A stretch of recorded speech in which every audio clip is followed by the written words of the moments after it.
What's going on, guys? And this is going to be another part 2. What if Goku was adopted by Meliodas? So, I got nothing more to say to y'all. I don't know, like goal, 6 likes. It's impossible to get. I know. It's so high. But, yeah, y'all seem to be enjoying the series a lot. So yeah, another part. Here we go. Now, we start our story off with, not with the normal, oh, those knights were all butchered by only 7 people. No, we're starting off with, a little bit after that, like a week after that, Goku is, prosecuted, and he's like, they didn't do it, I swear, I was with Meliodas and the gang the whole time, they were there, and then they suspect him of, he could have helped with them with it, so instead, Goku just, dips out the kingdom before he gets caught and put in jail. Now, as for Vegeta, Vegeta's will has grown stronger over the years, making him sometimes take control over his own body, and then sometimes Fraudulent takes control. So they decide to come to an agreement that for them to get the max power of their abilities, since this is Vegeta taking control of his body, but this is his body older and with more power, so he doesn't know how to control it, versus Fraudulent, who isn't a Saiyan, so he doesn't know how to use their full capabilities, but he has been training with the body, so they decide to work together, which, it may seem a little out of character, but for Vegeta to get more power, he does it.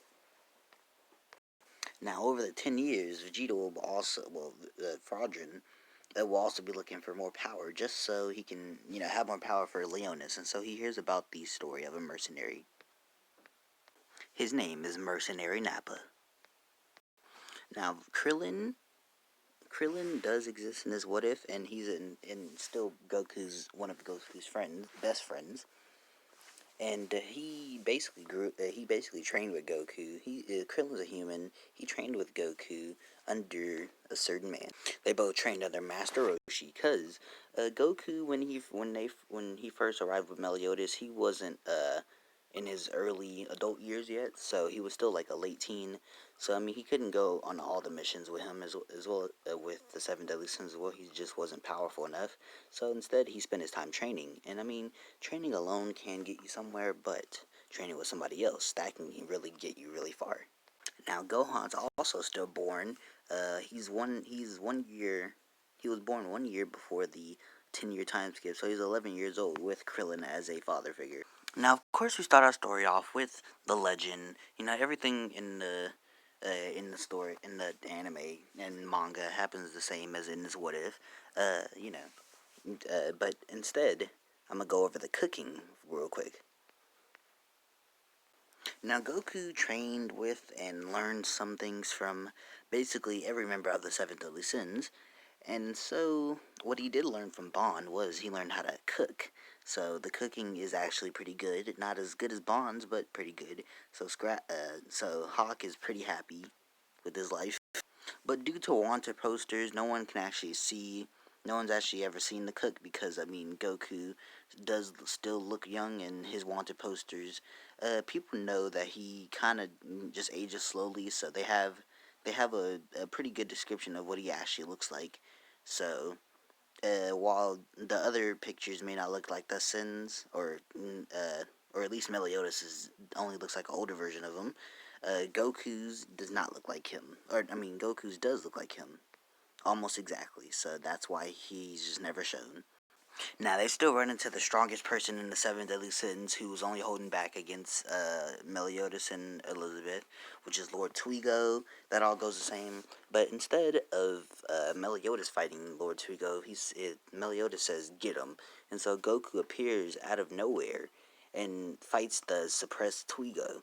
And so it's pretty much a stomp because Twigo's suppressed and Goku isn't.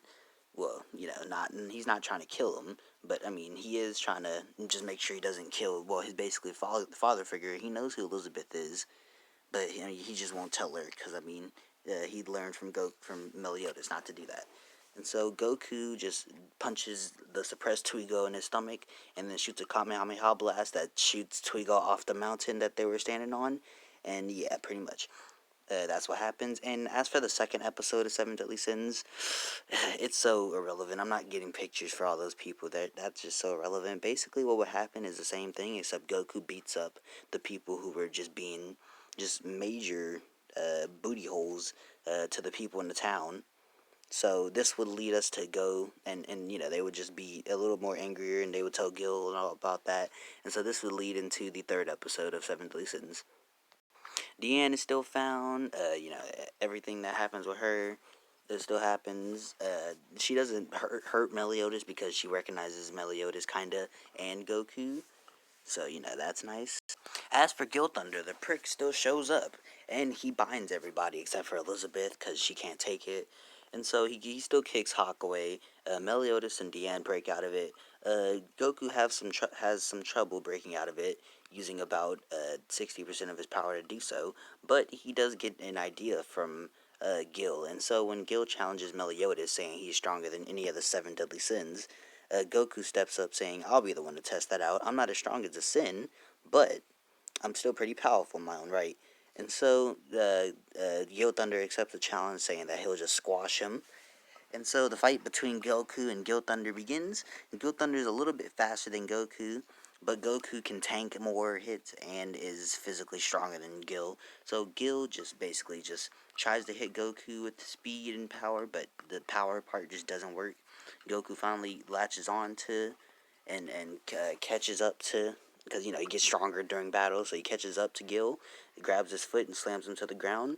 Then he shoots a Kamehameha blast while in the air, sending it straight towards Gil, which leads Gil to advance further than his season 1 part.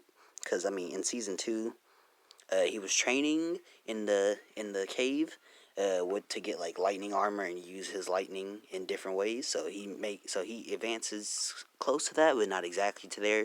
So he makes a little lightning shield to block that, which it barely does anything. Goku's Kamehameha still overpowers it. Gil's pretty hurt, but not completely out the fight yet. He tries to bind Goku, and Goku then powers up to 100%. Still not trying to kill Gil because, as they were younger, Gil was basically his brother.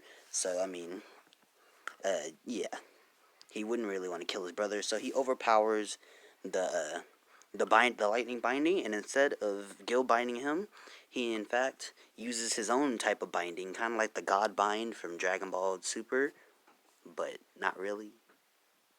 Now, mind you, this is a full power Goku, so Gil is not really getting out of this. Deanne still picks him up and throws him back to the castle, and it gets out of Goku's range, so it doesn't really. So, Gil's not binded yet anymore, but he's still being thrown away, so, that's how that works. Now, due to Meliodas being, healthy, they don't encounter the guy with the poison, and so that's why I'm going to be leaving this part off. Tell me what you think in the comment section. Tell me if you want the doctor's daughter to still get caught. That's just weird. And tell me if you want power levels. If you made it to this part in the video, you probably haven't. But yeah, tell me if you want power levels. But they are irrelevant in season 1, so that's what I'm still doing here until season 2. So yeah, bye.